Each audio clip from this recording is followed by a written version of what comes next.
con esta foto de la actuación de los Niágara en el concierto de King Cobra, teloneros de King Cobra, 2 noches en la sala mítica Canciller.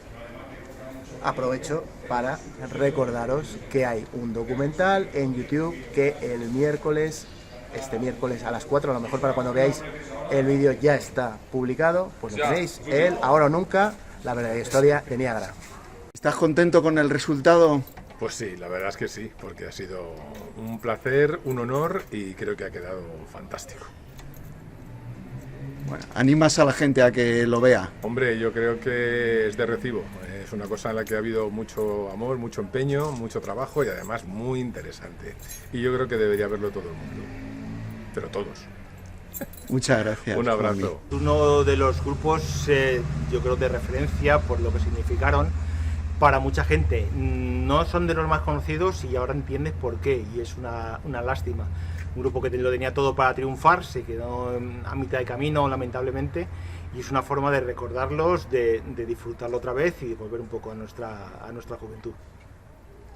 ¿Lo recomiendas que la gente lo vea? Por supuesto, yo sé que a todo el mundo que vivió esa época le va a gustar, y a los que no la vivieron y lo conocen solamente de oídas, pues van a tener de primera mano todos los testimonios, toda la explicación de lo que pasó, una parte muy importante del rock de este país. Yo conocí esta banda de milagro, como aquí hay 3 invitados y no van a dejar hablar mucho, pues voy a contar yo mi experiencia con Niágara. Yo venía un King Cobra a tocar a Madrid, a mí me gustaba un King Cobra, yo fui a ver a King Cobra, yo no sabía ni que había terrenos. Y cuando llego allí veo Niágara, pues otro Gary Caminero. Y me pongo y salieron, y joder, la cara de este me suena, y la de este también, pero este no es el de Goliath, este no es el de no sé qué. Si me pusieron a tocar, pasaron por encima a King Cobra. Y de aquel día me enganché a Niágara porque me dieron una noche estupenda con temas como este.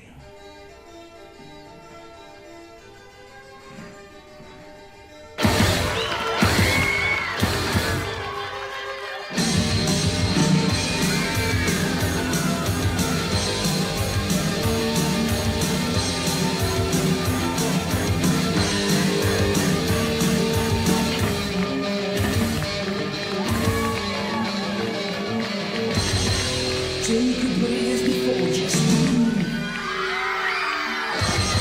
We're living in a time bomb, makes no sense to me.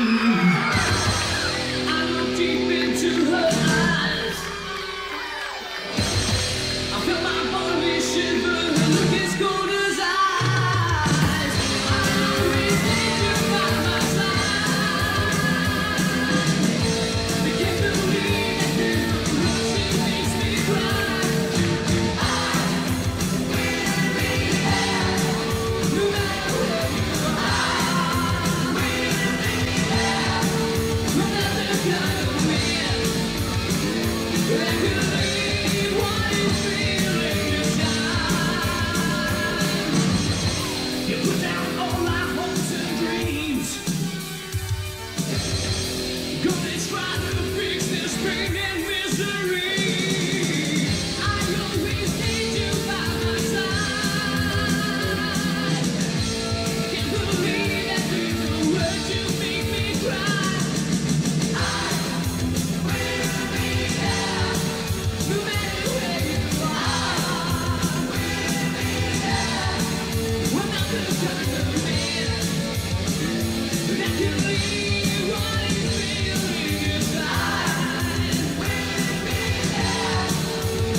tal? Bienvenidos, ¿cómo estáis? Estupendamente. Aquí esto que se me acopla, estamos muchos hablando. Tengo 3 invitados hoy, cada uno a su padre y su madre. La primera vez que los tengo a los 3, no repite ninguno. Con lo cual es un placer para mí pues abrir un poco el programa a más gente. ¿Por quién empiezo? ¿Por qué no empiezo? Sergio Guillén. ¿Cómo Hola, estás? muy buenas. ¿Qué Buenas, tal? es verdad, lo hablábamos, que no había venido No a este estudio. hemos coincidido en 1000 eventos, en 1000 historias. Sí, en 1000 pero en este estudio no. Pero aquí nunca.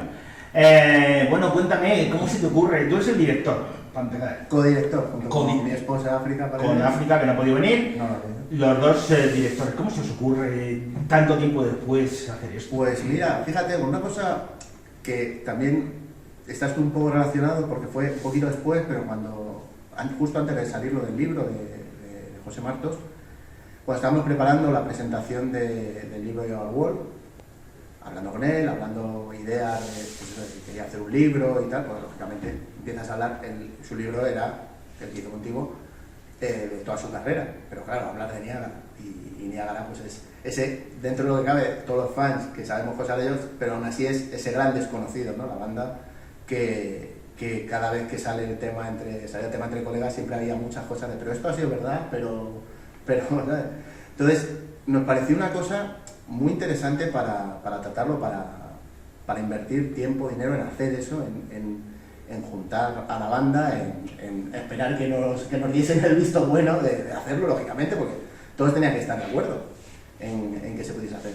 Y entonces nosotros desde el primer momento, y lo hemos comentado y lo comentamos en la presentación también en el Centro Cultural, ¿no?, de Pilar Miró, cuando se hizo el estreno en pantalla grande, lo que queríamos era contar la historia, por supuesto en Niágara, pero que saliese de lo que es el típico documental de rock, porque aquí lo importante era la historia de unas personas que viven en unos barrios de Madrid, donde luchan por hacer cosas, por montar bandas, donde al mismo tiempo viven la vida que se está viviendo en ese momento en los barrios de Madrid, donde crecen, donde conocen a gente, cómo unos influencian a otros. Muy interesante en el documental la influencia que tiene una banda en la que hay varios miembros, que es Hierba, como incluso Alfonso Samos, ¿no?, se sorprende, luego hablando de, bueno, y aquí tenemos otra persona a la que también, Juanmi, que puede decir que vio a los Hierba y que fue una experiencia reveladora, ¿no? Entonces, hay tanto de eso que de hecho, gran parte, luego una vez hecho el documental, gran parte de la culpa de lo que nosotros queríamos expresar con esa realidad y esa verdad que van a contar ellos, y que la cuentan fuera de egos, fuera de máscaras, fuera de clichés del rock and roll, sino somos personas que te vamos a contar nuestras cosas buenas, nuestras cosas malas. Ha sido muy positivo porque nosotros no les hemos conducido por ahí, pero yo creo que el ambiente que se creó en cada entrevista logró sacar, pues eso, parece una obviedad, pero la humanidad de cada uno de los invitados, no solo de los miembros de Niágara, sino de los invitados que por ahí pasan, porque esa también era la idea, no vamos a traer a gente del rock por traer, aun siendo yo periodista musical, tampoco quería que hubiese periodista musical, y solo hay uno, que es Rafa Basa, porque lo tratamos como una persona, dentro de que lógicamente era periodista musical, pero era casi un miembro más de Niágara en ese momento, a nivel de apoyo, de ayuda, de empuje. Y todo lo que hay alrededor del documental, los invitados, es gente que pertenecía, podríamos decirlo, a la familia de Niágara, porque al fin y al cabo, Avispa, hubo un momento en el que gracias a Avispa, Niágara puede sacar este disco que estamos escuchando, Naos Negros. Luego el segundo disco, aunque sale con GBBS, lo graban también en M20 de Avispa, ¿no? Entonces, toda la gente que sale, miembros de Muro, que sale, por ejemplo, José de Benito de Sobredosis, ¿por qué? Porque se fue con Rafa Basa, aparte que era amigo, y estuvo allí en Inglaterra viéndoles, o sea, esa es la visión un poco de decir, ¿cómo traemos todo esto aquí a un documental y nos salimos de lo que la gente está esperando? Y ahí también tiene mucho que ver la banda sonora, porque nosotros nos queríamos, más allá de temas, por supuesto, que al principio pues estábamos pensando, vamos a ver Avispa, si se pueden conseguir los derechos, a ver si los ceden, si no, tal, pero sí es una cosa que queremos dejar clara. Nosotros siempre quisimos utilizar 2 o 3 rafaguitas de Niágara, porque lo que realmente queríamos hacer era un score tipo, pues como si fuese una película, porque es una epopeya, o sea, lo que narran es una epopeya, aunque Juanmi bien reconoce que muchos músicos, empezando por él, se sienten identificados con cosas que han pasado en esa época, con cosas buenas, con cosas malas por las que han tenido que transitar. Y nosotros cuando contactamos con Juanmi, cuando le planteamos el reto, le dimos carta blanca y lo único que le dijimos es la música que hagas, la que tú quieras hacer, que transmita, y es un reto muy grande ya, ¿no? Que transmita las emociones que están narrando cada persona, porque los espectadores van a poder ver a los miembros riéndose, haciendo bromas, entrando en un recuerdo que les golpea duro, que también les entristece en algunos momentos muy evocadores, y todo eso, si tiene una banda sonora, que no es lo típico de pongo una canción, no, una banda sonora que dura, un score que dura la totalidad del documental, que en ningún momento se come a las narraciones, pero sí que es verdad que las acompaña, las potencia. Hay subidas en donde puedes oír más las canciones o las composiciones de Juanmi, quiero decir, pero es esa historia que está muy bien complementada por Juanmi. Creo que Juanmi tendría que apostillar y contar un poco cómo ha sido su proceso. Juanmi, por alusiones. Porque primero, cuéntanos quién eres, lo que has hecho, aunque yo creo que todo el mundo te conoce. Primero, buenas tardes y gracias por la invitación, por estar aquí y compartir este momento, porque como bien ha dicho Sergio, yo empecé, también soy de la misma generación, de la misma quinta prácticamente. Yo poco antes había estado rodando con Alcaudón y luego pasé por Ñu, luego monté Cuatro Gatos, en fin, pues que tengo ya también pues una trayectoria pues en muchos aspectos bastante similar a la que tienen mis compañeros de Niágara y de todos los grupos que nacimos un poco en aquella época, ¿no? Entonces, cuando me llegó el reto, porque esto era un reto, me llegó a través de Manolo Arias, porque yo actualmente estoy con Magic también, que es la banda de Manolo, y luego él y yo tenemos también aparte una cosilla juntos que estamos preparando, y entonces me vino con esta idea, ¿no? Dice, oye, mira, que están buscando no sé qué, y dije, ¿te animarías? Digo, bueno, pues vamos a ver de qué va, porque no sabía ni de qué iba la historia, ¿no? Y entonces cuando ya Sergio me expuso el tema, pues, y vi un poco de cuál era el concepto general, dije, esto no se trata de hacer canciones, se trata de acompañar a lo que van a estar hablando todas estas personas. Que además me llamó mucho la atención que todo el documental son los miembros de Niágara hablando sin tapujos, sin cortapisas, desde sus orígenes, pero hablando de su infancia, de sus pantalones cortos, vamos, y hasta el último momento, y el resto de personas que aparecen, como ha dicho Sergio, son testigos, o sea, son todo testigos. Creo que no hay nadie que hable por terceras personas o que hable de oídas o de lo que ha leído, sino que todo el mundo de alguna forma ha participado en la aventura de la Niágara, ¿no? Y como yo también estuve en ese famoso concierto de Salesiano que menciona Alfonso Samos, sí, porque es que casi todos salimos de ese colegio, los que éramos de la zona de San Blas y tal, pues es que no fue por allí, iba allí a ver las películas que echaban o los espectáculos. Y al final, bueno, pues me pareció muy buena idea y efectivamente lo que yo vi que mi labor era apoyar emocionalmente lo que iban a decir ellos. Y como ya de por sí era bastante emocional y bastante emotivo, pues la verdad es que para mí fue muy agradable hacer esa banda sonora. Cuando hiciste la banda sonora, ¿fue antes del documental viste algo o hiciste un poco a ciegas? Me puso capítulos, sobre todo los primeros, para ver un poco por dónde iba el tono, y claro, en ese momento es cuando yo vi que lo que yo iba a hacer era un score clásico dramático, porque es lo que pedía, ¿no? Había algún momento de realce y tal, pero básicamente era realzar lo que ellos iban a decir, y entonces le dije, mira, al principio no tenía muy claro si tirar por una vertiente orquestal directamente, o electrónica o medio rockera, y al final opté por mezclarlo todo, ¿no? Y entonces hay elementos electrónicos, hay guitarras eléctricas, pero básicamente es música orquestal y atmosférica.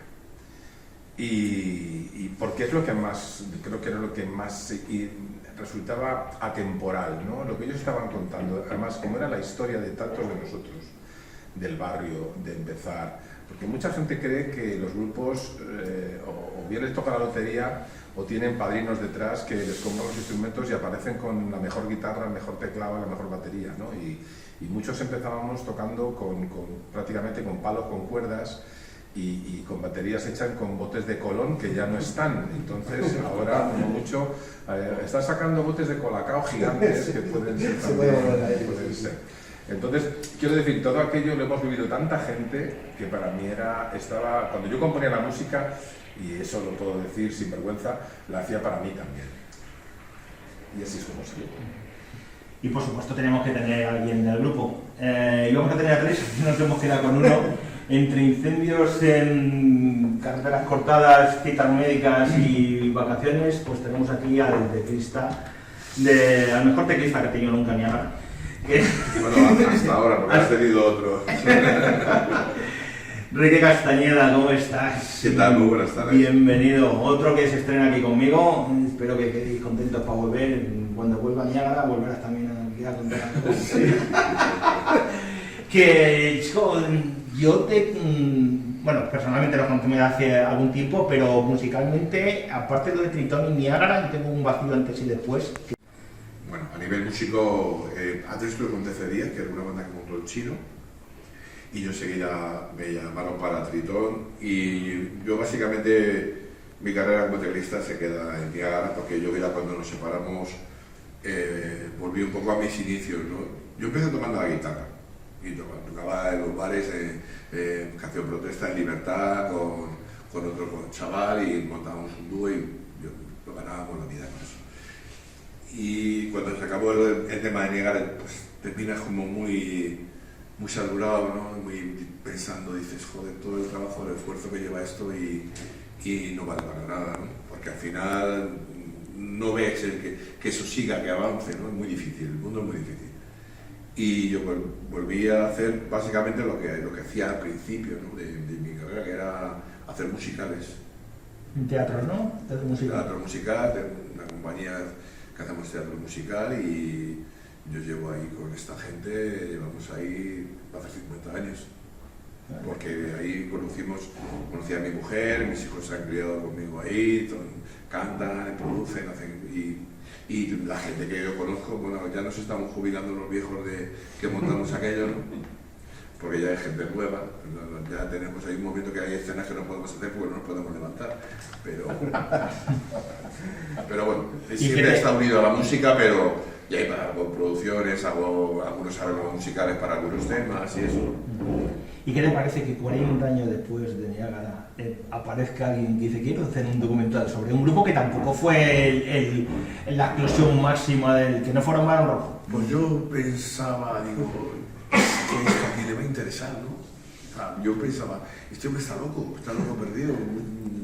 No sé lo que pensamos que éramos tan importantes como para tener un documental, ¿no? Me hice más un documental de Barón, un documental de Bush, de Ramoncín, pero dice, nosotros, claro, luego ves por dónde ha ido el documental y cómo se ha elaborado, y dices, bueno, es que somos nosotros, pero podía ser cualquiera, ¿no? De los grupos que han estado ahí luchando y que siguen luchando, ¿no? Por esta historia para poder tocar, que ya es un triunfo el poder tocar y llegar a los sitios y poder actuar sin tener que pagar. ¿Pero tú qué percepción tienes de lo que es Niágara? Vamos a dejar el documental, ahora entramos en él, pero lo que es Niágara en la gente, en el mundo del rock. El mundo del rock tiene una cosa muy mala, que es que nos hemos hecho mayores y hay poco relevo. Con lo cual la media de edad es pasa al pie alta. Entonces la gente, como nosotros, ¿tú crees que el rockero medio se acuerda de Niágara, se acuerda de lo que hicisteis, todas las cosas que pasaban?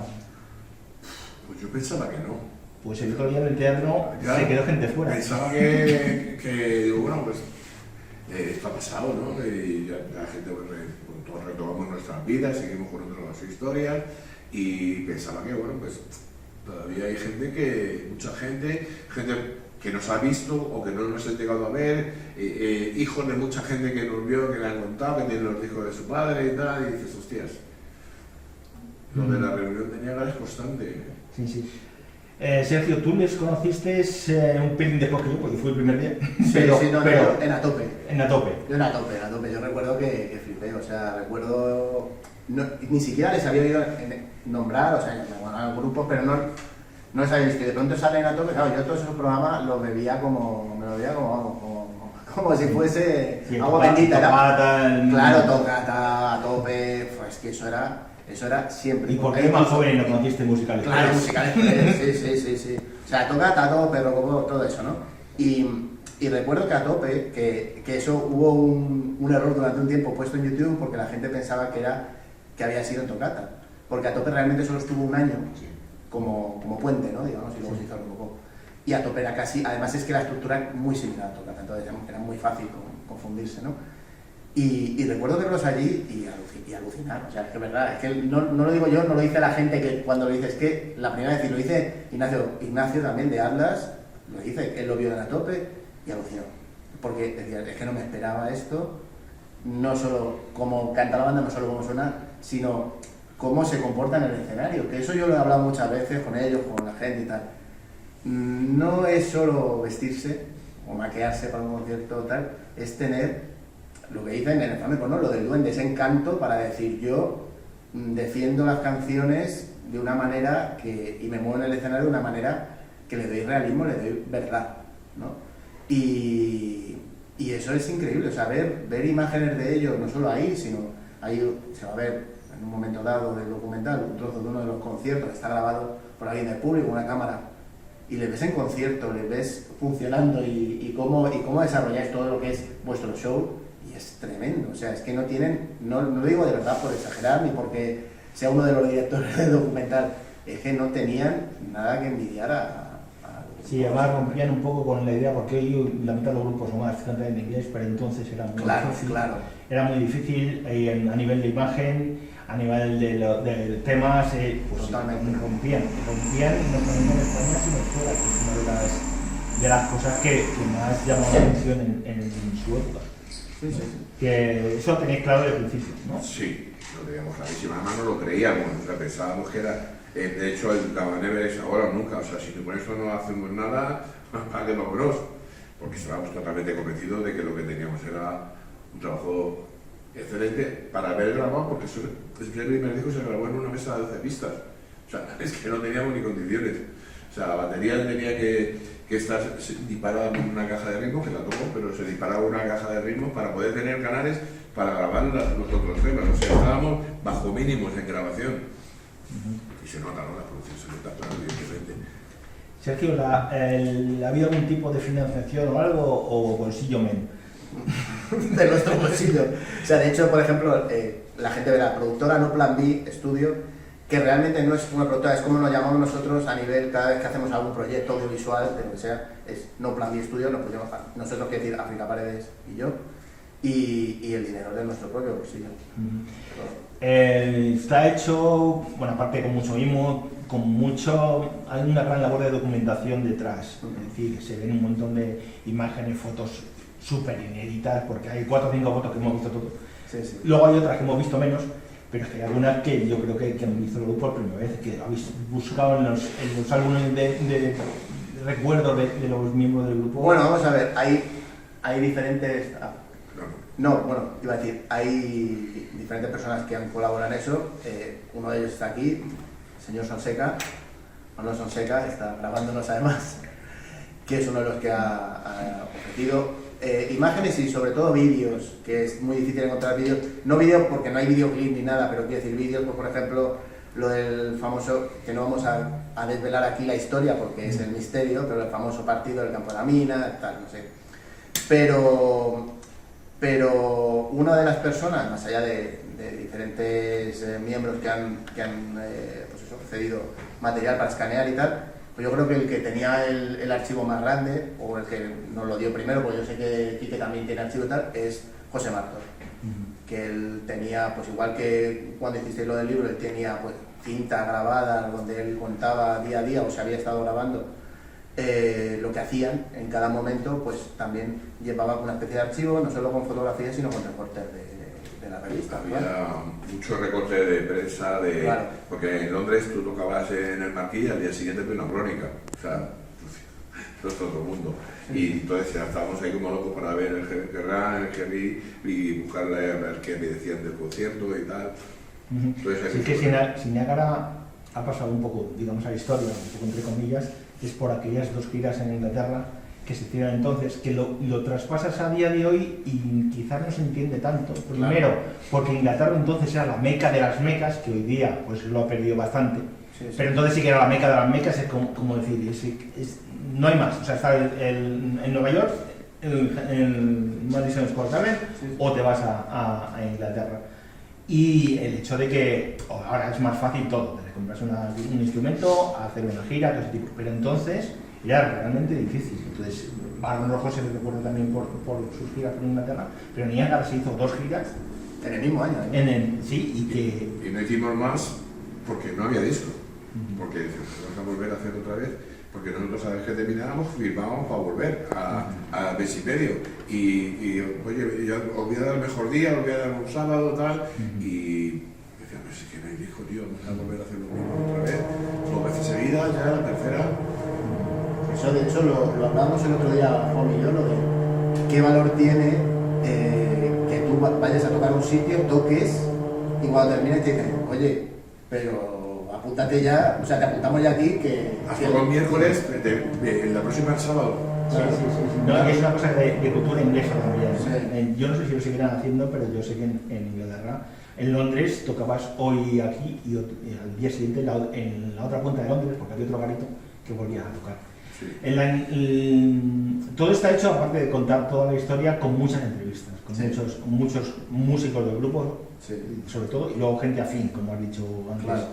Has tenido un problema en localizar bien, porque hay gente que yo no me lo esperaba. Hombre, evidentemente, yo sé que los actuales iban a estar, los actuales, los que eran actuales hace 40 años, los oficiales, digamos, pero yo de ver a Nils Schultz, que en su día ni lo localizaban ellos, lo has localizado tú. ¿Cómo fue? Bueno, ha sido un poco de ayuda entre todos también. O sea, aquí tengo que reconocer que entre todos también José movía mucho lo de los números de teléfono, pero ha habido gente pues que de una u otra manera se la encontrado pues, ya sea por Instagram, por Facebook. De eso también. Ahora ¿Qué te dijo el Nils Schultz cuando dice, oye, acabo de hablar del grupo que tuviste? Bueno, es que Nils Schultz ha sido tremendo. Cuando la gente lo vea se va a sorprender. Bueno, que decir, que la gente no conoce a Nils Schultz como tal, pero que muy cercano, y sobre todo muy emocionado de recordar a Niágara. Y él lo dice que dice, para el poco tiempo que estuve con ellos, lo que aprendí, o sea, él le dice, la curva de aprendizaje que tuve con ellos no se me ha borrado. Y es muy bonito ver eso, ¿no? Pero él a día de hoy, aparte que tiene bandas, si no recuerdo mal, me comentó que lleva una especie de refugio de animales, de perritos y tal, y no sé qué, sigue tocando en grupos, pero hay que pensar que él venía de la escena gótica británica. Cuando viene aquí, además por eso tenía con la estética, cuando lo dice Ángel en el documental, le dice, joder, venía con las uñas pintadas de negro, ¿vale? Venía de cantar un estilo con el tipo de voz y tal, y la verdad es que ha sido muy emocionante tenerle, y ha sido muy emocionante también tener a Olivier, que era el tour manager y el técnico.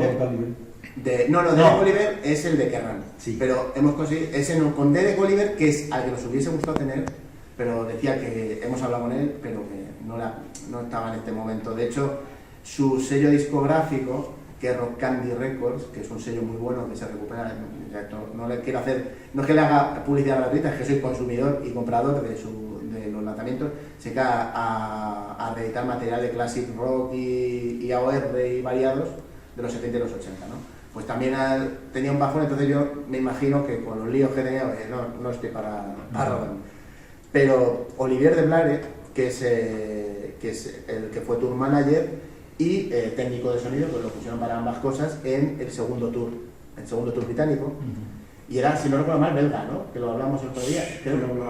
Sí, habla castellano porque, curiosamente, y era otra conexión, hay varias conexiones en este documental, sin saberlo, que tiene que ver conmigo y con ellos. Cuando fuimos a rodar, antes de encontrar el sitio, nosotros queríamos rodar con los invitados en diferentes sitios. Ahora vuelvo, perdona, a Olivier, puntualizo esto. Queríamos rodar con cada invitado en un sitio concreto, pero a la banda, a los 4 que estaban en Madrid, queríamos rodarnos en el mismo sitio, en diferentes posiciones, pero que hubiese como un lazo mío. Y nos costaba encontrarlo, y nos dijo Quique, oye, veniros a los locales de Ritus, que es como se llama su compañía teatral. Cuando me dice dónde están, digo, pero si eso es lo de Sanabria. Y dice, sí, digo, pero si yo ahí está años, porque Radio Cárcoma, cuando dejó, yo luego estuve en Radio Enlace, pero Radio Cárcoma, cuando hacía radio en esa emisora, pasaron de la calle Elfo a a este sitio que es exactamente el García Nobleja. pero el número, ¿cuál era? 41. 41, eso. Hacía muchísimo que no iba ahí. Pues claro, yo dejé de hacer radio en Carcoma, pues no sé, al principio de los 2000, y luego ya me fui a Radio Enlace. Y entonces, rodar en el sitio donde parábamos nosotros, porque allí se hizo la radio en lo que eran los antiguos baños, ahora son locales de ensayo, tal, no sé. Y luego la otra coincidencia es que el Olivier me dice, no, pues yo es que gran parte de mi vida he vivido en Fuengirola, por eso hablo muy bien castellano. Digo, coño, digo, donde veraneado, mi familia, mis abuelos tenían una casa en Fuengirola, en la parte antigua, y volvieron a toda mi vida, o sea, hemos coincidido allí y claro, no nos conocíamos, era más mayor y tal, pero digo, da la casualidad, dice, sí, yo estuve muchos años ahí, y luego cuando me invitaron para ir a lo del Rocódromo, que ya fue después de lo de la segunda gira, dice, yo ya estaba viviendo en Fuengirola y me fui desde Fuengirola, me pegué un viaje para poder ver el Rocódromo con White Snake y con Manzano, ¿no? Pues los músicos, digamos, de la dirección titular. Sí. Pues, por supuesto, está Manolo Arias, está Ángel, Quique aquí presente, José Martos, y también está con Cuevas, que se le ve bastante fastidiado al pobre, que está Cascaete, pero que era un cantante que en su día, un showman, un frontman con todas las letras. O sea, aparte de cantar, cuando dices un frontman, esto es. Eso es. Totalmente, y un comercial. Era el comercial del grupo, era el que buscaba, el que se movía, que también el que dominaba el idioma. Sí, porque realmente era inglés, tenía doble nacionalidad. Sí, él había nacido en Londres. Él había nacido en Londres y se vino muy pequeño para España, pero ya hablaba inglés perfectamente, claro. Y eso os ayudó, claro, para cantar, para entrevistar, para plato, me llamó del Barça para hacer una entrevista a Ronnie Desdio cuando vinieron a tocar, y el tío le preguntó, pero tú eres de Chelsea, ¿no? Del barrio, se veía por el acento que tenía, que sí, he vivido ahí unos cuantos años, pero yo soy español. Dijo, madre mía. Pues es que se le ve Cascaete, pero ilusionado, ¿no? Sí, es que él además sufre a día de hoy, porque él cuando dejó el grupo, pues se entró en el grupo de empresas, de cuenta, del Corte Inglés, como profesor para gente que trabaja en el Corte Inglés para aprender inglés y tal. Luego él ya se fue a vivir a Estepona, que es donde vive actualmente, y seguía dando clases de inglés y tal, pero tiene una enfermedad degenerativa que afecta al cerebelo, y entonces pues está fastidiado, sí. Pero cuando se le propuso la idea, y pues habló con él, y de hecho habíais quedado con él, han quedado alguna vez cuando te había estado un poquito mejor. Una vez. Habían venido a Madrid y habían hecho una comida. Vino con la hija y se perdió por Madrid, no sabía.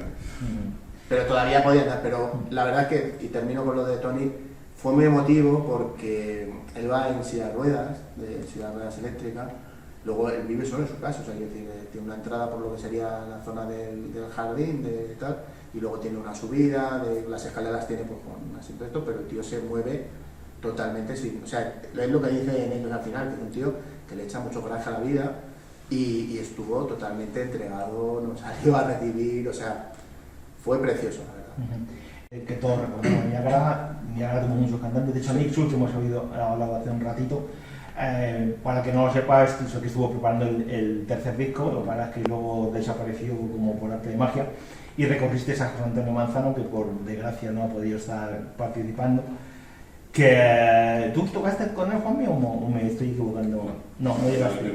No ha llegado a coincidir, pero que todo el mundo habla maravillas. Yo no le conocí personalmente, que todo el mundo habla maravillas de él. También como más cantante está Ignacio Prieto, que todo el mundo le conoce sobre todo por Atlas, que al final Atlas es como Niagara pero sin ti, macho. Efectivamente.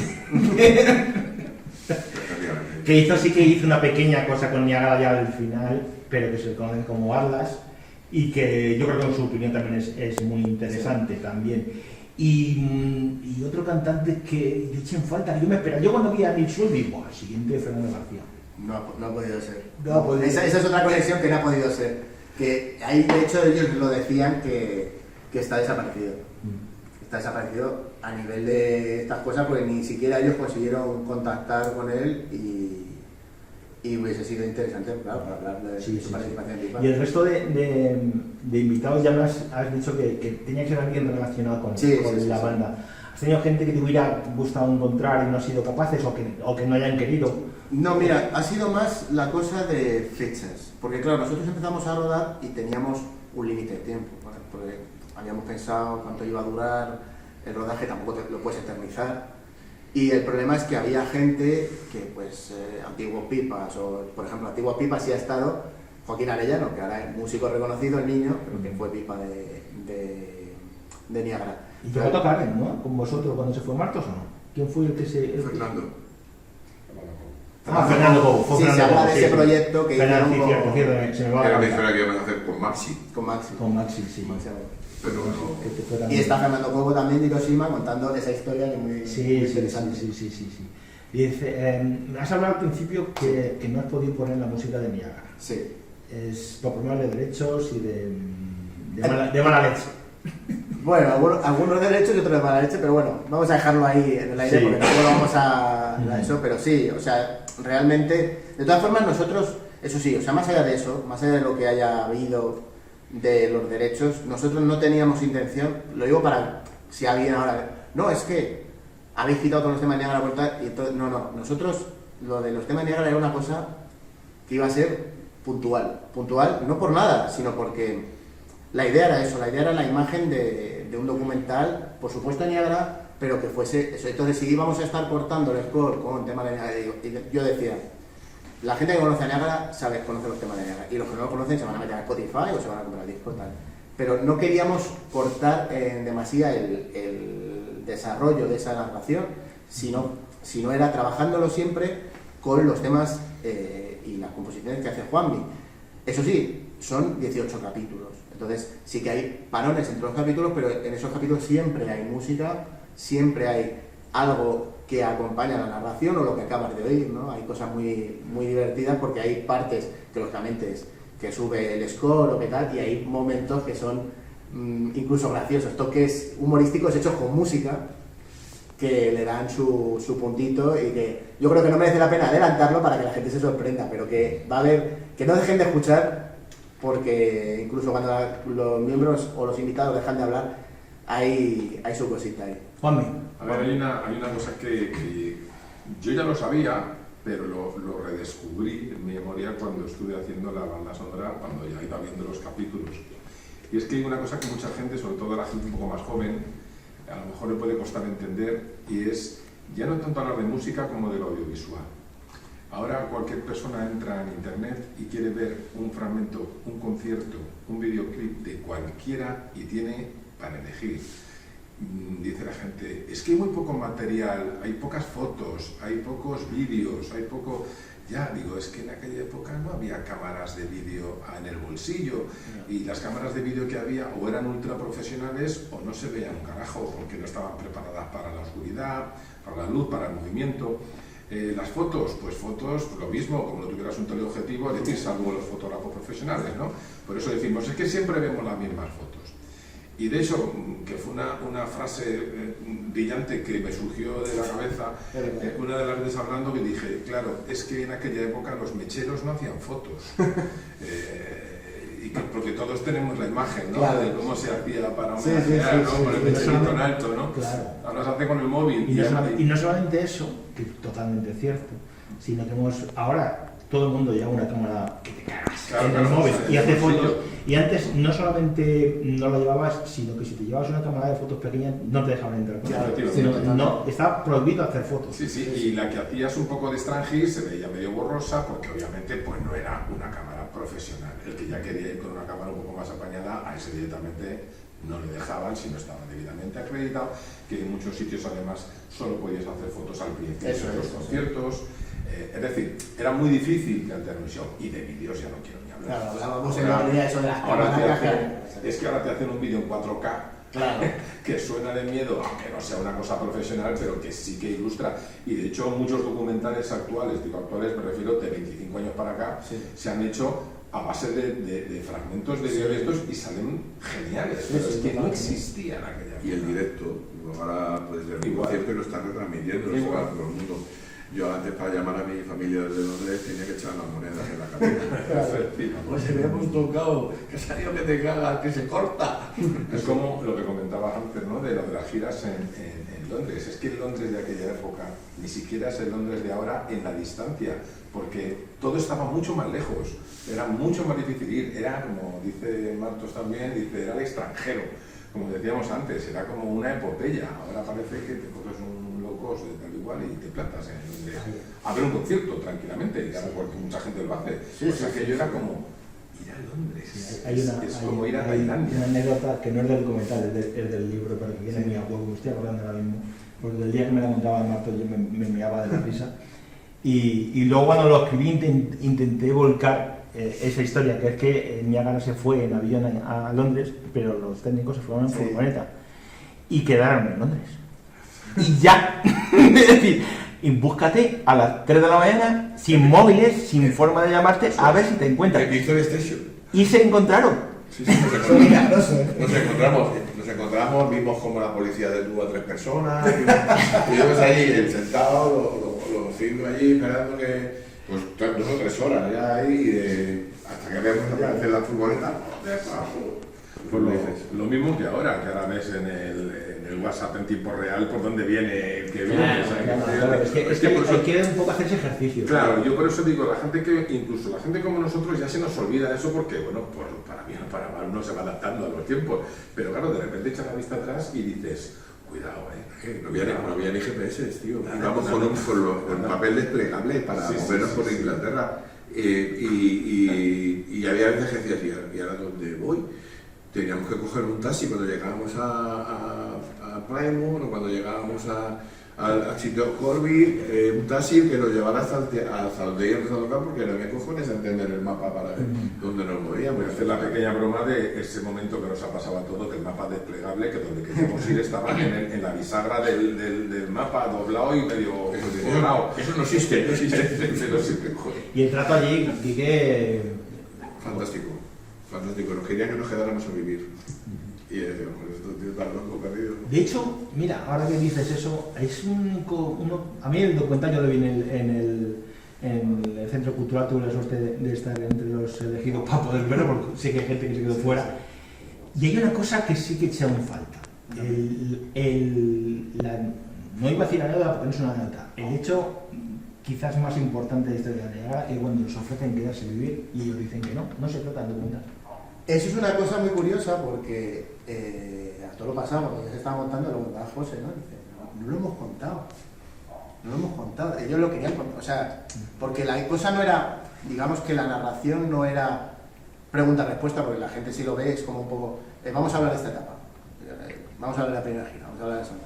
Y cuando llega el momento, tú me acuerdo que no sé si dijiste el día que no era o algo así, pero José también lo comenta, que en vez de decir AR dice freelance, pero que lo comenta, y dice, es cuando vino el freelance de Chrysalis y tal, y no sé qué, que se refería a eso, ¿no? Pero sí, me lo decía José hace poco, dice, pero además hace poco, ¿no? No cuando, yo creo que hace poco, directamente cuando vimos lo del documental, dice, pero si al final no hemos desarrollado esa parte, ¿no? Eso fue de primera actuación en el Royal Standard, que aquello era un club, que yo creo que era un club para la señorita, una pasarela gigante, y ahí vino a vernos el primer cantante de Iron Maiden, Poliano, y dijo, ¿cuándo volvéis a tocar? Y me dije, pues mañana tocamos en el Marmí.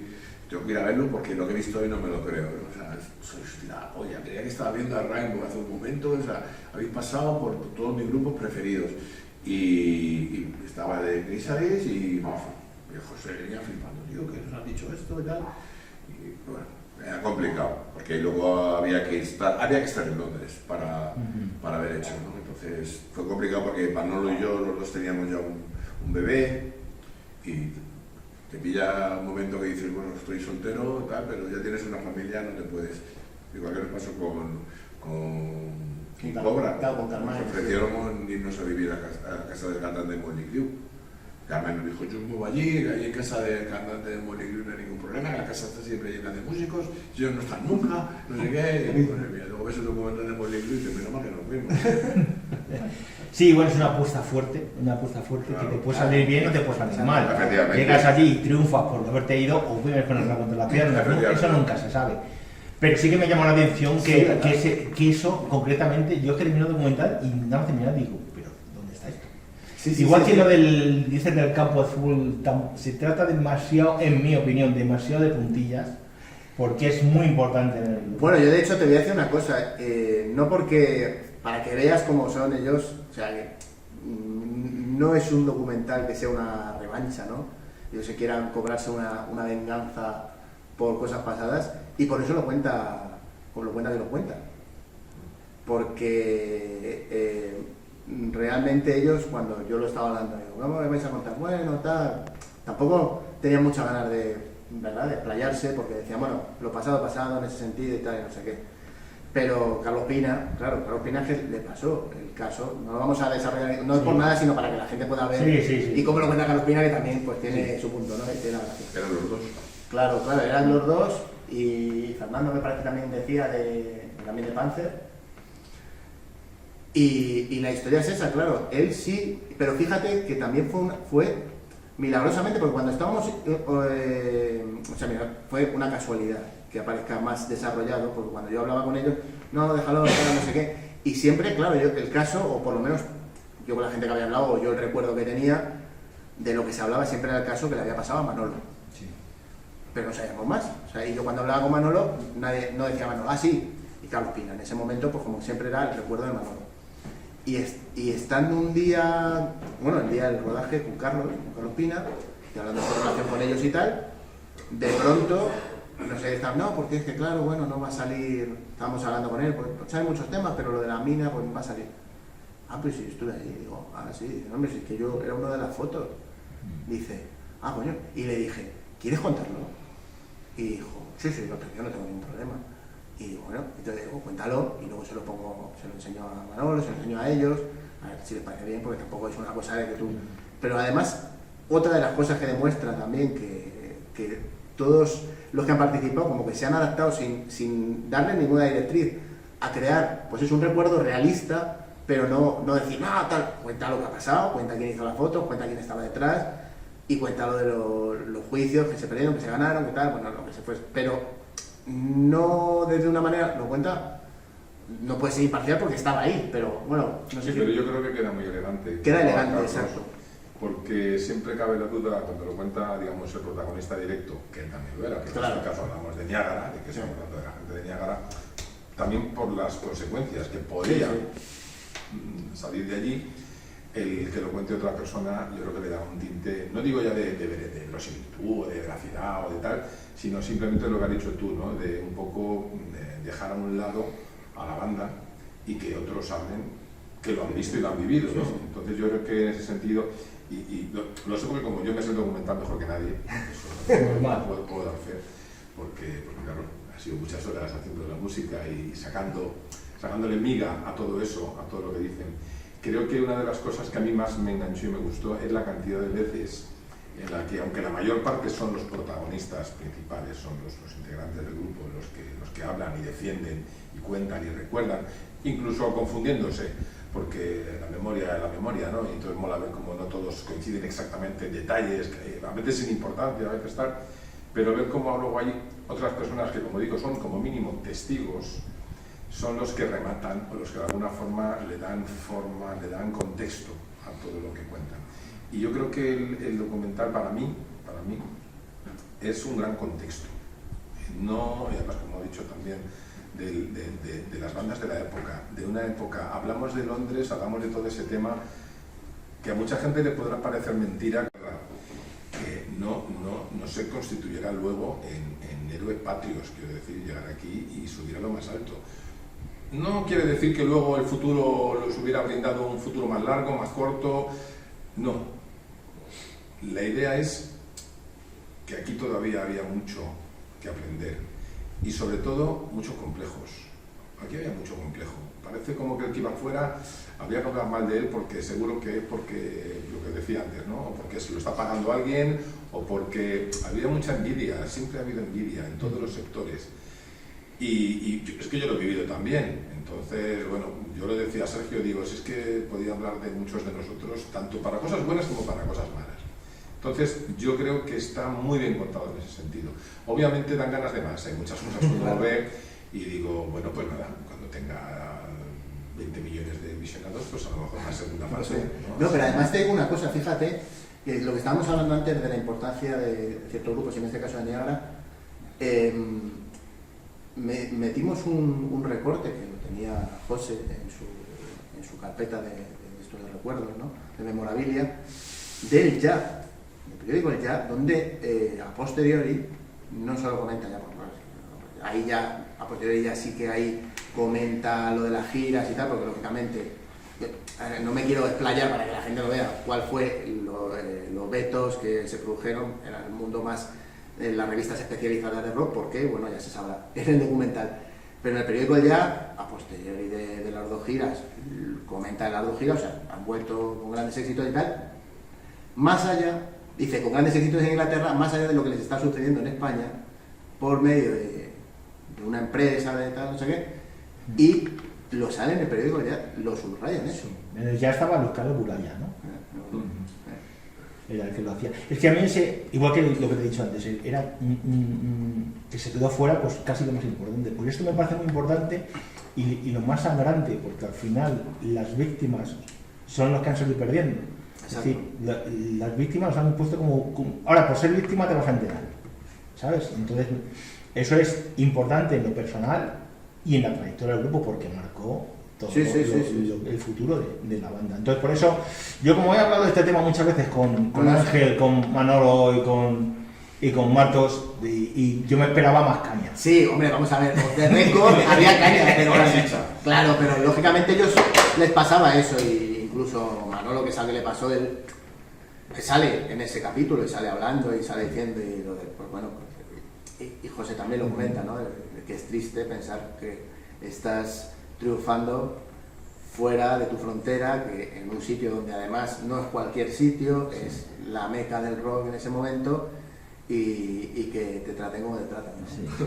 Y que te encuentres periodista de primer nivel en Londres y... eso, verdad. ¿Estáis aquí? ¿Tu programa? Sí, joder, y venir a España ni mencionarlo en su programa. Sí, Y de sí, bueno, lo sé. De hecho, hay otra cosa que a lo mejor es una impresión mía, viendo el documental. A mí me da la impresión de que, con las fronteras bastante difusas, el grupo, los miembros del grupo se dedican más a contar lo que pasó y los invitados a dar opiniones sobre lo que pasó. ¿Vale? Claro. Entonces, los hechos los cuenta el grupo, Sí. pero lo que pasaba alrededor, las opiniones, por qué, no sé qué, eran los invitados de fuera. Claro. Que da un punto de elegancia, porque dice, mira, los máximos exponentes, pero mira, sin saberlo, yo sé que debes de tener guardados sin publicar. Claro, bueno. Un montón de cosas. Muchísimas horas. De hecho, son 3 horas de documental, que que has tenido que tener un criterio para quitar cosas. Sí. O sea, Se ha debes de hecho, tener... después de eso sí, unos pequeños reajustes que ahora se ha quedado como en 2 horas 40, pero que sale, bueno, eso también lo iba a comentar, en el canal donde se va a estrenar en YouTube, que es el Rock TV Drop, el canal que llevo. Ahí ya hemos subido bonus vídeos que inicialmente fueron entrevistas con los invitados hablando de sus carreras en esa época, para poner a todo el mundo un poco en su sitio. Los que no conozcan a esas bandas, lógicamente todo el mundo va a conocer a Barón Rojo, a Carlos de Castro, pero a lo mejor no todo el mundo conoce a Yoshima, ¿no? Todos los nuevos. Entonces, o sea, Fernando Cobo, tal. Pero también hay algunas partes que han sido de esas cosas que han quitado. Por ejemplo, hay un momento que José está hablando, después de hablar de lo del castillo de Zamora, del concierto de Castillo de Zamora, pues él está hablando de Joaquín Arellano, como había sido el Pipa, y qué relación le une a él desde ese momento de amistad, cómo le vio por una de las veces, cómo le colocaba en el galeo la batería y cómo se la afinaba y se puso allá, y dijo, joder, este tío me quita el puesto, ¿no? Y cosas así. Entonces todo eso, si bien apareció en esa versión que habéis visto en el Pilar Miró, un poco más extensa, tampoco es que hayamos dicho mucho, que tampoco, o sea, crea la gente que se encuentra, pero se lo va a encontrar la gente como vídeos externos, ¿no?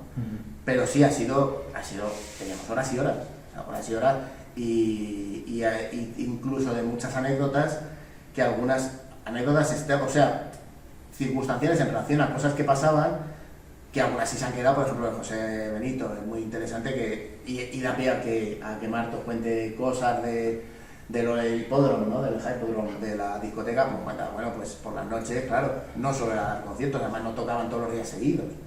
Pues también a veces salías, les invitaban, pues cuentan cosas que les invitaban a fiestas de discotecas y tal, no sé.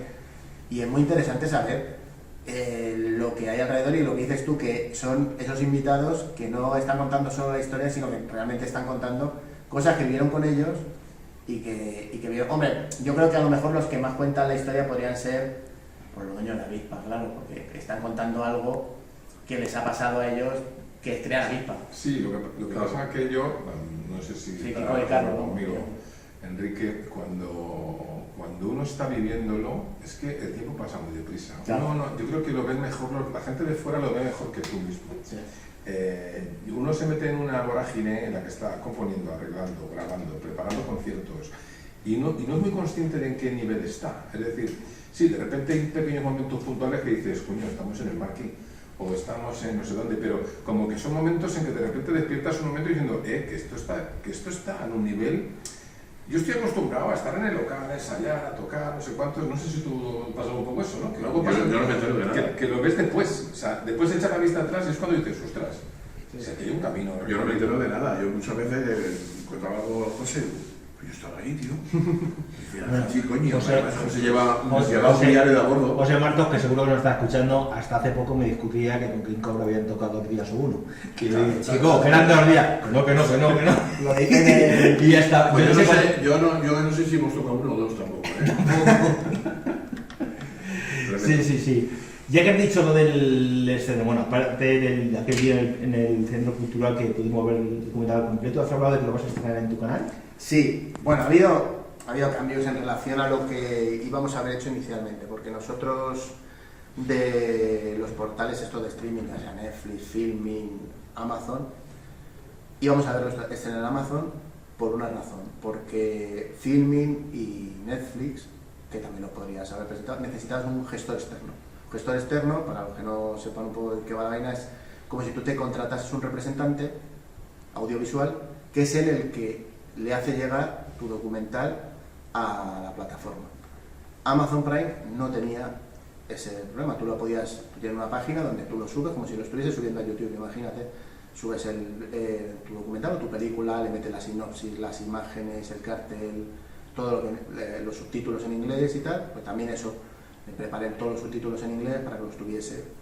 Y entonces estábamos preparados para eso, pero hubo que hacer unos cambios en el último momento, unos retrasos y tal, y justo, ¿qué pasa? Que todas estas plataformas que no estaban haciéndolo así como era Amazon y como era Vimeo y tal, o sea que te dejaban subir el material y ellos lo único que te miraban era, pues no incumple nuestra norma de ética moral o lo que sea, ¿no?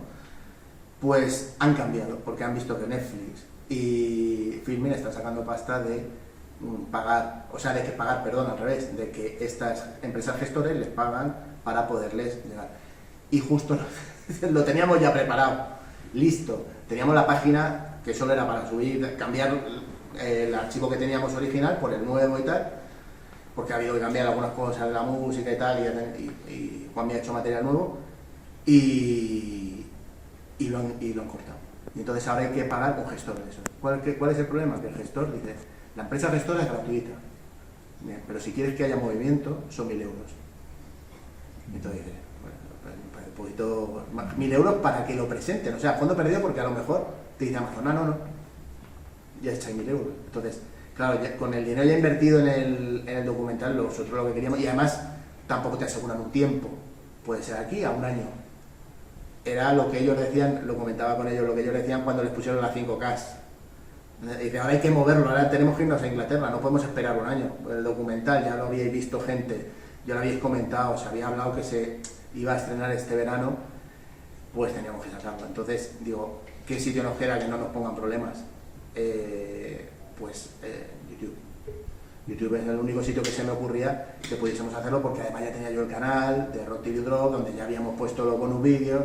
Digo, bueno, pues por lo menos la gente, digo, a lo mejor una cosa es lo que nosotros pensábamos, lo que nos hubiese gustado, pero lo cierto es que la gente lo quiere ver, lo quiere consumir, lo quiere disfrutar. Se va a ver a la máxima calidad, o sea, ni va a bajar calidad por eso, ni porque esté en YouTube, ni nada.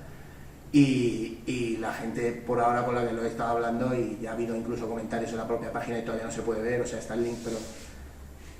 y sé que la gente lo va a querer ver. ¿Que nosotros nos hubiese hecho ilusión otras cosas? Pues sí, claro. También te digo una cosa, a poco que tienes una tele un poco ya moderna, Claro. tú ves una cosa en YouTube que es como si estuvieras Sí, sí, viendo en Netflix. claro, yo lo veo en la tele, o sea, en mi casa lo veo en la tele. Bueno, principalmente porque como ha habido algunos cortes, ha habido algunos reajustes, y como te comentó antes Sergio, la música es continua, es decir, no son fragmentos que se paran, se cortan. Entonces, claro, había problemas de continuidad, por lo que decíamos de que todo va muy ajustado a lo que dice cada uno. Pues sí que ha habido que hacer algunos cambios, cosas que luego le ha dejado para los bonus, y pues todo eso aparte, claro, obliga a correr todo, pero que no es tan fácil como cortar y correr, sino que todo va enlazado.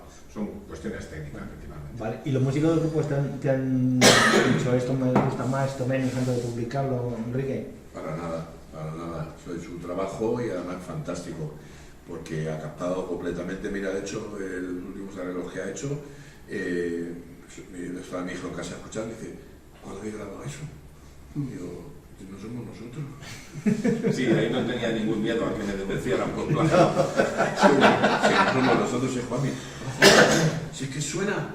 Digo, sí, suena bien. Tío. ¿Lo vas a subir como al completo o lo vas a dividir en capítulos?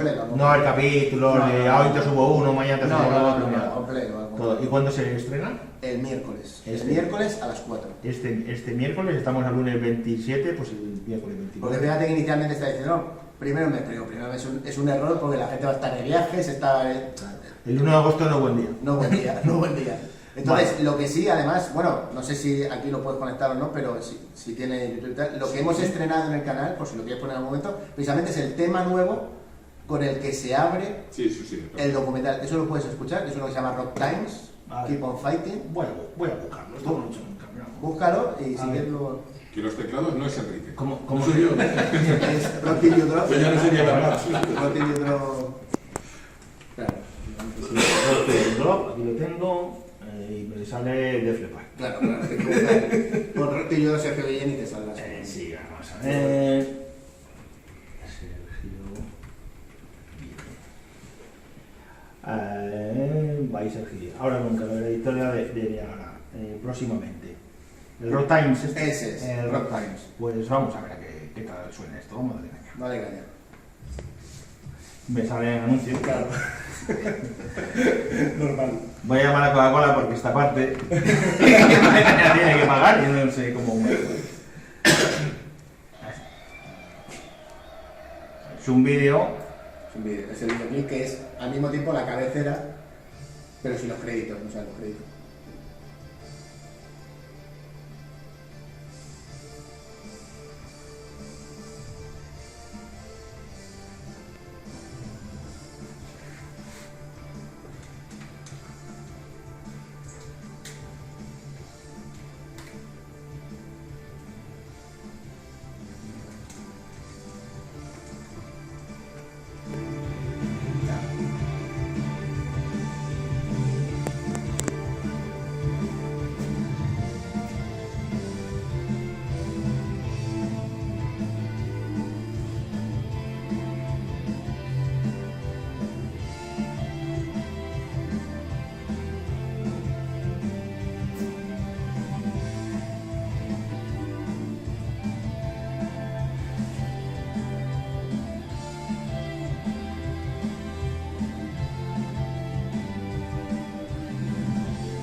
con teclados como hacía Enrique, quiero dar un poco una impronta que recuerde, con un toque un poco más moderno por la orquestación que hay detrás, las baterías un poco más, el sonido más actual, pero manteniendo el sabor, el regusto de lo que representaban. Es que no es que suena Niagara, es que suena Neven.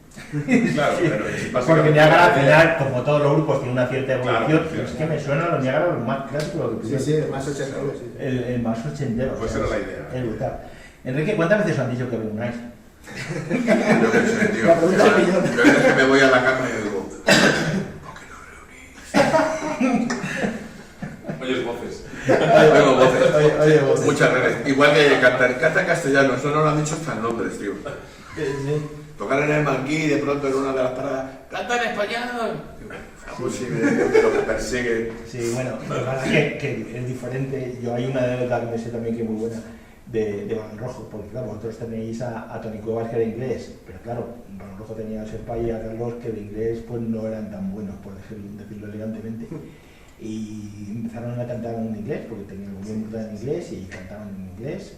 Y al segundo y tercer concierto dice, mira, cantar en español porque bueno, como vamos a entender lo mismo y cantar en español, que no era vuestro caso. Sí, sí que... había muchos grupos de bravos y mucha gente que cantaba ya en inglés, tío.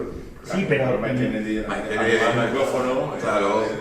Sí, Tenía pero- Bautista, había Pero muchísima gente. ya digo, a día de hoy la mitad de los grupos españoles cantan en inglés, pero entonces es que había muy poquitos, muy poquitos. Que no hablaba Entonces, en inglés nadie. claro, los dos punteros un poco del estilo era Sangre Azul, que cantaban en castellano, y Niágara, que cantaba en inglés. Entonces Sangre Azul tenía más difícil en el mercado anglosajón, y pues todo en teoría. Y quizás en la práctica se hubiera apretado un poco, lo teníais, lo parece que era al revés. ¿Y por qué no cantar en español? Pero yo creo que es lo que dices tú, que es que realmente, si bien es cierto lo que comenta aquí, que no, gente como los íberos, los canarios, los bravos, los brincos también tienen temas en inglés, quiero decir, bueno, y en otros idiomas, pero fue en ese momento. Luego, los grupos de hard rock, era como que no estaba bien visto que cantasen Era cantar todo en en castellano. inglés, claro, si eran de aquí, si eran de aquí. Pero porque fue la respuesta, precisamente porque como Claro, sí, sí. había una imposición de cantar en inglés Sí, para totalmente. emular a los guiris de entonces, era como pues ahora en español por obligación, ¿no? Entonces se convirtió casi en una imposición y estaba mal visto incluso Claro, cantar sí, en inglés. sí. Bueno, hay una cosilla que creo también que se habla muy poquito. No quiero desmenuzar el documental, yo creo que la gente lo vea y la historia, Sí, sí, pero sí. hay una historia que es muy buena, que es que os acusaron de esconderos en un hotel de Sevilla. Bueno, yo eso ni siquiera me enteré, ¿eh? Pero sí que es cierto que José lo comentaba, que le había llegado información de que estábamos en Galvez, lo decía. ¿Qué hacéis aquí si tenéis que estar en Sevilla, en un hotel encerrados? ¿Y eso? Porque están diciendo que no habéis estado en Inglaterra, que todo el tiempo de la gira habéis estado en un hotel en Sevilla. Los bulos que siempre han existido. Sí, lo pasará más difícil, porque ahí sí que hay 200 fotos, 200 vídeos y historias, pero entonces es que hay que hacer un ejercicio de... Imagínate, ¿no? de Creo que José me decía que eso venía por parte de Darío, que era un Sí, eso lo dice, sí. tío que llevaba en aquella época algo de Sangre Azul. Sí, el manager de Sangre Azul. y Darío Dice- Guzmán Bryan, ¿no? Sí. Sí. Y no, porque yo no me enteré. Yo no me entero de la mitad de la Sí, porque con Sangre Azul hubo una leyenda de que lo llevabais mal y a mí me lo han desmentido todos y cada uno de los músicos de ambos grupos. Pero no sé quién se lo inventó. Para nada, y sellábamos en los locales de al lado con ellos, o sea, y tomábamos cerveza y copitas en el lugar de partida. Además doy fe de ello porque yo estaba en Alcaudón entonces y estábamos en los mismos locales. Y Claro, estábamos todos nosotros juntos, ahí y yo salíamos hablaba- ahí con el papi a tomarnos el chupito. Y yo en esa época hablaba mucho con Ángel y de hecho a mí me llegó de lejos lo de que era mentira lo de la gira de Inglaterra. Lo que pasa que como estábamos allí todos y tal, pues decíamos la típica tontería que sale, pero como decían, lo de las envidias, ¿no? Y que mucha gente lo decía, dice, no, es que han ido a tocar incluso Barón Rojo, ¿no? Es que han tocado en el Marquí, será teloneando a alguien, siempre era despreciar un poco, ¿no? Asfalto también. Siempre había una manera de minimizar o ningunear un poco, o hacer de menos. Y era un poco triste, ¿no? Esa manía de, en vez de luchar tú por conseguir lo que tienen los demás, desear que los demás fracasen. Un poco el carácter español también, ¿eh? Un poco, sí, entre el cainismo, este rollo cainita de que lo nuestro parece que tiene que ser perfecto. Y a los demás les perdonamos las cosas, pero también es si yo no puedo, tú tampoco. En vez de, joder, tú lo has conseguido. Joder, lo decía Hemos Fernando. abierto el camino para que pueda... Eso lo dice Fernando, ¿cómo no? Me decía, joder, lo veíamos allí y ellos lo han conseguido, pues claro, hay una envidia tremenda, pero dices, pues nosotros podemos ir detrás, Claro. ¿no? Que es lo sano. Y es, claro, pero es una envidia en actitudes. No, evidentemente generalizar siempre es un error. pero entre músicos también. Sí, sí, es decir, claro, entre claro. músicos, entre periodistas, Sí, porque sí, todos. las bundas entre el Pirata y Marina García eran míticas, era como lo de la Morena y García en el deporte, Sí, sí, pues, totalmente. era igual. O sea, yo he escuchado programas enteros, y entonces claro, me comía igual que tú, igual que todos los programas, y he visto programas enteros donde el 80% era poner para ir al otro. Sí. Y digo, chico, Y luego lo del partidismo de si tú lo que eres de un... la Eres de de tal uno, grupo, de tal Eso grupo, el eso otro lo hemos tío. vivido todos. Es que eso es, Claro. eso es una cosa que luego al final, en este mundo en el que había periodistas, compañías de discos y artistas, el que casi siempre salía perjudicado era el artista. ¿Por qué? Porque es el que estaba ahí, que curiosamente es el que, y con perdón lo voy a decir ahora, el que daba de comer a casi todos Claro. los demás, porque sin artistas no hay compañía, no hay periodistas musicales ni demás, y lo que debería ser una simbiosis buena de todo el mundo haciendo su trabajo bien, lo que era cuidado con lo que dices, cuidado con qué periodista hablas, cuidado con qué compañía has fichado, porque luego está la compañía que es enemiga de periodistas o tal, y entonces tú parece que tienes que ir de puntillas cuando Sí. tú eres el que ha compuesto las canciones y el que ha hecho todo. Aquí se ve, y Niágara es una prueba de ello, pero que no fue el único. Lo que pasa es que Niágara es muy vistoso porque Niágara seguramente, claramente no llegó donde merecía llegar. A muchos les pasó otras cosas parecidas, pero no llegaron a ser tan obvias y tan evidentes porque lo que llegó a hacer Niágara no lo había hecho casi nadie. Lo que pasa es que este episodio demuestra un poco el poder que tenían algunos medios en la época. ¿Por qué? Porque había pocos Claro. Eso y es porque eran muy poderosos. Es decir, y se sentían por encima de los músicos y en muchas ocasiones lo estaban. Y por intereses diferentes, muchos se declaraban rockeros y demás, pero Claro. venían detrás de grandes editoriales con unas consignas también. Tú que sigues en activo, y eso yo creo que ha pasado un poco en la historia, ¿no? Bueno, es que hay una cosa muy clara. Ahora mismo es igual de difícil todo, porque se ha diversificado mucho más. Hay muchas más opciones, hay muchos más medios, pero al mismo tiempo es muy difícil para un chaval, por ejemplo, ponerse a escarbar. Es que ahora está todo en internet. Y ya, pero busca. ¿Qué buscas? ¿Qué es lo primero que aparece? ¿Qué es lo primero que da?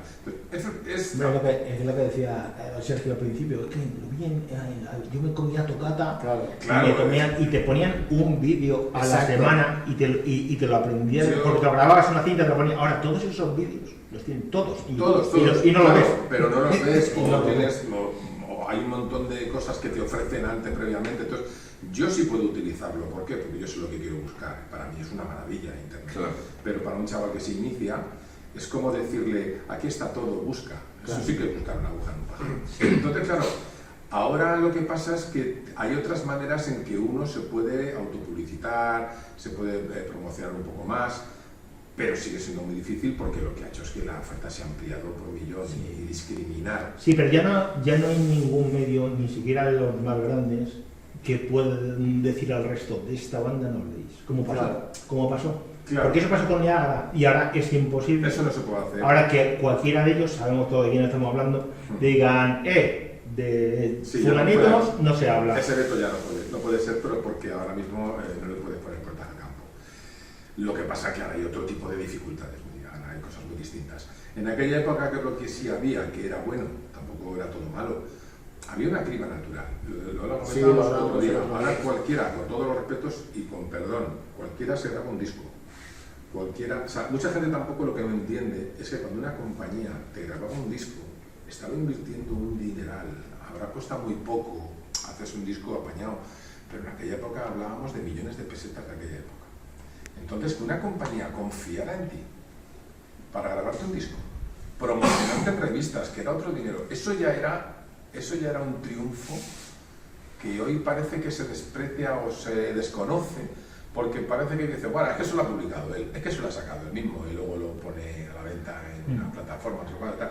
Entonces, lo que por un lado era malo, que era la falta de oferta, pero por otra parte también había una especie de criba, había una especie de cribado que dejaba claro, que lo que salía se le podía adjudicar y decir, oye, aquí ha habido una inversión, aquí ha habido un proyecto, vamos a meterle caña. Es que yo llevo con la web 26 años y yo tengo, en la web hay un montón de apartados y uno de ellos es el apartado de maquetas, porque hablamos de maquetas que nos daban los grupos. Hace como 15 años que nadie me vende una maqueta, Sí. porque ya no se hacen maquetas.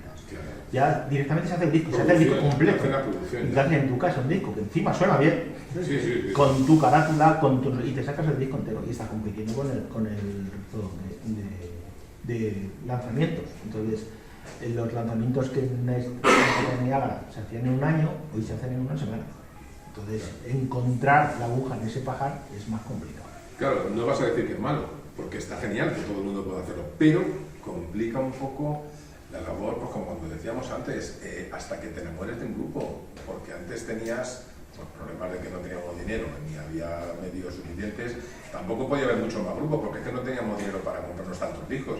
Te comprabas un disco y lo destrozabas por delante, por detrás, o sea, le dabas 40.000 vueltas pero es que a lo mejor no te terminaba de convencer hasta la segunda o tercera escucha, y en ese momento te enamorabas del disco. Ahora, como no entra en la primera, se ha acabado. Y no entra la primera, no, como no entra en el primer minuto. Eso es. Como no entra en el primer minuto, es decir, que hubiera el escalera al cielo, tío, que es la maravilla de las maravillas. ¿Quién lo aguanta? O Pink Floyd, o ¿quién aguanta eso? Es imposible. Entonces, los tiempos han cambiado, ¿nos hemos adaptado? Yo creo que no. yo creo que no, que somos los de siempre, que tiramos los de siempre, que es el problema. Yo no sé si esto va a morir con nosotros. Yo no veo mucho relevo por detrás, ahora gustan otras cosas y se valora menos las cosas, porque yo que tengo hijos de 30 años, joder, si ya no es que te guste el tipo de música, no, pero el interés que yo le pongo a la música, aunque sea de otro estilo, no se lo están poniendo. O sea, yo no ahora que ya, pues eso, estoy muy metido en el mundillo, pero yo con 20 años cuando salió Niágara, yo vi salir que no conocía, no sabía ni que existía un grupo que iba a tocar de teloneros, y cuando lo vi, digo, ese es de Goliat, ese es de Bellavestia, ese es de tal, porque conocía a los músicos. ¿Quién es el batería Papani? Ni el, bueno, sí que tiene batería, o lo que toque. Sí. No sé, no hay ningún tipo de interés. Yo me he escuchado, como habréis hecho, seguro otros músicos más, una canción, ahora voy a fijar en el bajo. Ahora me fijo en la batería.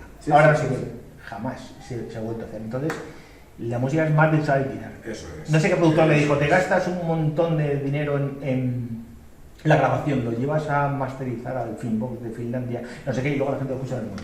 Claro, Sí. claro. Entonces ese es el valor. Hombre, para dejar más claro la edad que tengo, habéis hablado antes de, pues eso, del Tocata, de la Tope, pero yo recuerdo ojear el teleprograma y ponía minutos musicales y había un vídeo de ACDC, un vídeo de Mira, antes... y estábamos todos delante de la tele ese sábado a las 7, que nadie estaba en su casa, un sábado a las 7 de la tarde y estábamos todo el mundo esperando esos 5 minutos que venían anunciados en el teleprograma. Bueno, ya como hemos llegado a la época, en la fase del programa de Abuelo Cebolleta, yo te voy a contar una cosa, que cuando la cuento, no sé quién se lo conté una vez y se me llama. Antes solamente había cadena y media, porque estaba la 1 y luego un ratito de WhatsApp. Y antes una cosa que se llamaba la carta, que servía pues, para ajustar la televisión, una raya que la ponía, ajustar en televisión y ponía música pues, para ajustar el volumen y tal. Venía la música que En la carta de ajuste fue la primera vez que yo escuché el volumen 4 de Black Sabbath. Entero, porque te lo ponían entero. Y un día lo puse y yo tendría, no sé los años que tendría 15. Y me lo escuché entero y mi padre me dijo, ¿qué haces viendo la carta de ajuste? Toda la música. como Poltergeist. Pues no la sé casa. Pero son cosas que, claro, que lo cuento ahora a mis hijos y ¿qué me estás contando? Qué buena música. Y no decir, es que no me acuerdo qué es lo que escuchaba. Pues eso es un cambio de mentalidad. Y el hecho de pagar por lo que escuchas es un valor. Le Es- da un valor. O sea, porque yo me he comprado este disco, que me lo he quitado de... Pues todos nos lo hemos quitado de algo. Uno más, otros menos, nos lo hemos quitado de algo. Joder, vamos a ponerlo y fíjate lo que me he comprado. Joder, yo me hago un disco, era un regalo de cumpleaños cojonudo. Sí. Cojonudo. La fiesta. Regala un disco... Bueno, un vinilo lo pones, ni lo abres, lo pones de marco, de cuadro. Vivimos en un mundo muy peculiar, porque nos hemos quejado, la gente se ha quejado siempre del precio de los discos y de cosas, pero yo lo comentaba también el otro día con Sergio, digo, y la gente que iba a las tiendas, Claro. incluso tú mismo a veces con cierta sospecha, te ponías a mirar y veías 12 euros, 12 euros, 12 euros, 12 euros, 6 euros, pues esto debe ser una mierda. Claro, bueno, fue una cosa que conocías, ¿no? Digo, me muere más, 6 euros no puede ser bueno. Con lo cual, o sea, si es barato, malo, si es caro, peor. Entonces, se tienen que ajustar perfectamente unos parámetros, pero ¿cuáles serán esos parámetros? Por lo que tú tú conocías o te habían recomendado, te habían dicho. Lo que podías oír por las radios. Sí, sí, sí. Lo que podías oír en algunas tiendas. Yo tenía una Eso, prima que trabajaba en eso Serbú y te llegabas allí, yo he oído discos enteros allí con un teléfono además, porque algunos eran un cazo, otros eran un teléfono. Y te ponías el teléfono y estabas así, qué maravilla de disco, que no sé qué. Sí, tremendo. Pero yo creo que ese es el valor, lo que hablábamos, ¿no? De que una persona que se interesaba por la música, a lo mejor no tanto como nosotros cuatro, pero quiero decir que el que consumía música incluso de manera un poco, lo que se podía llamar en ese momento también mainstream, ¿no?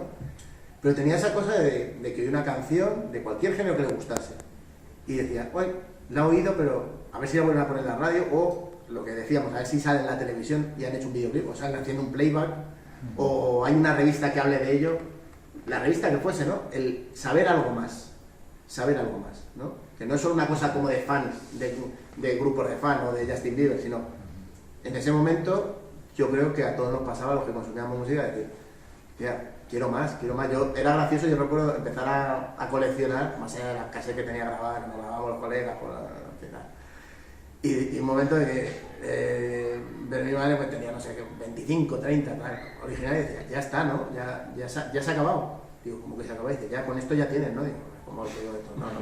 No tengo suficiente nunca, o sea, la música es infinita, digo, ¿cómo que ya tienes? Sí, la verdad es que es infinita, pero yo hace 20 años cuando salió Niágara, alguien me dice, mira Niágara, tal. O en el 80, no, en el año 90, en el 91, sí, claro.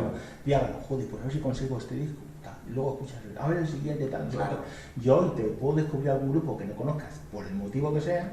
Tú te vas a tu casa y ves los 30 discos y dices, venga, los tengo todos, vamos a tal. No vas a ver la evolución, no vas a ver. Por eso, porque no, yo sé nunca te cansabas de. Porque yo sé buscando. que Niágara tiene una evolución los discos, porque me los escuché en su día, vi cómo canta, ahora hay un cantante diferente, ahora el segundo porque suena peor que el primero, que tenía que ser al revés, ese tipo de cosas. Lo hemos palmado. Claro.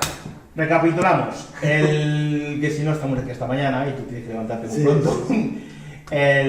Dentro de 2 días estáis escuchando esto en directo, hoy lunes 27, el miércoles 29 a las 4 de la tarde. Además en YouTube mola porque te pones una campanita y te avisa.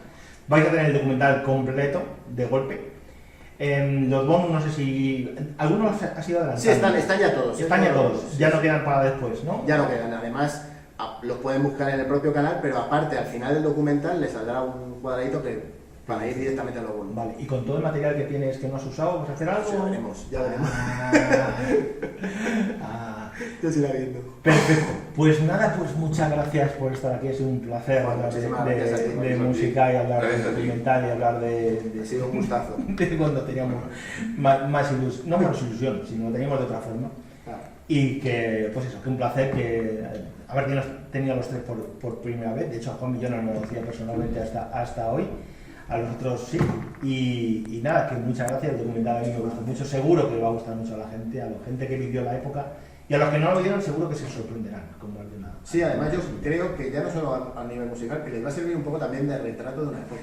Claro. Es que es eso. Es que vas a ver, como pasó con hace poco tuve aquí los que hicieron el documental del Canciller. Es que no habla solo del Canciller, es que no habla solo de música. Claro. Es una parte de tu historia. Es como el Cuéntame, pero en rockero. Exacto. Sí. Y está muy bien. Pues nada, que muchas gracias. Nos vamos a despedir con otro tema de Niágara, que no suena tan bien como el primero desde el segundo, pero cuando reunáis, ¿verdad, Enrique? Lo volvéis a grabar. Pues eso, nos vamos con este Baxter Girls. Miércoles, mirad el documental. Os va a gustar.